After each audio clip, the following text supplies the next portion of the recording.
কচাকাটায় বাংলাদেশ জামায়াতে ইসলামীর বিশাল গণজোয়ার। আজ 6 ফেব্রুয়ারি 2026 তারিখে বাংলাদেশ জামায়াতে ইসলামী কচাকাটা থানার উদ্যোগে হাই স্কুল মাঠে নির্বাচনী জনসভা অনুষ্ঠিত হয়।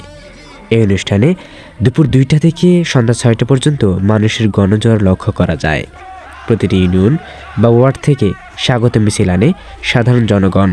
আজকের এই সমাবেশের গণজোয়ার দেখে ধারণা করা যায়, খেটে খাওয়া সাধারণ মানুষের মৌলিক অধিকার একমাত্র জামায়াতে ইসলামী পূরণ করতে পারবে।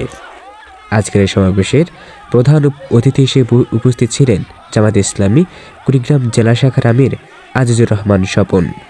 বিশেষ অতিথি হিসেবে উপস্থিত ছিলেন জামায়াতে ইসলামী কুড়িগ্রাম জেলা শাখার সেক্রেটারি মাওলানা আব্দুল হামিদ মিয়া। সভাপতিত্ব করেন কচাকাটা থানা আমির মাওলানা এনামুল হক। পরিচালনায় কচাকাটা থানা সেক্রেটারি মোহাম্মদ আব্দুল বাতিন বিএসসি। উক্ত সমাবেশে বক্তব্য রাখেন বাংলাদেশ ইসলামী ছাত্র শিবির কুড়িগ্রাম জেলা শাখার সভাপতি মোশাররফ হোসেন। বক্তব্যে তিনি ভোট ডাকাতির হুঁশিয়ারি প্রদান করেন।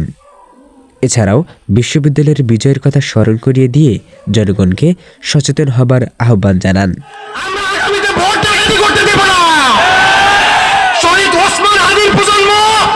নতুন বাংলাদেশের স্বপ্ন নিয়ে আপনারা জানেন বাংলাদেশের সর্বোচ্চ বিদ্যাপীঠ পাঁচটি বিশ্ববিদ্যালয়তে ইসলাম এবং ন্যায় ইনসাফের পক্ষে সাক্ষী দিয়েছে।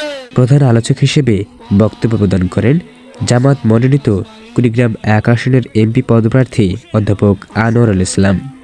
বক্তব্য তিনি জনগণের অধিকার আদায়ের আশ্বাস দেন এবং প্রতিটি জনগণকে ভোট পাহারা দেওয়ার নির্দেশ প্রদান করেন।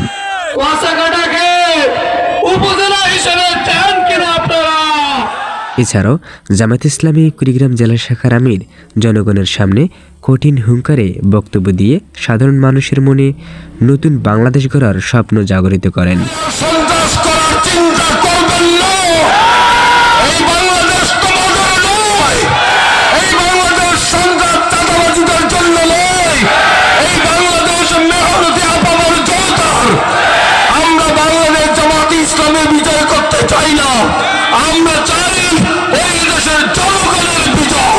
কচাকাটা থেকে মমিনুর রহমান।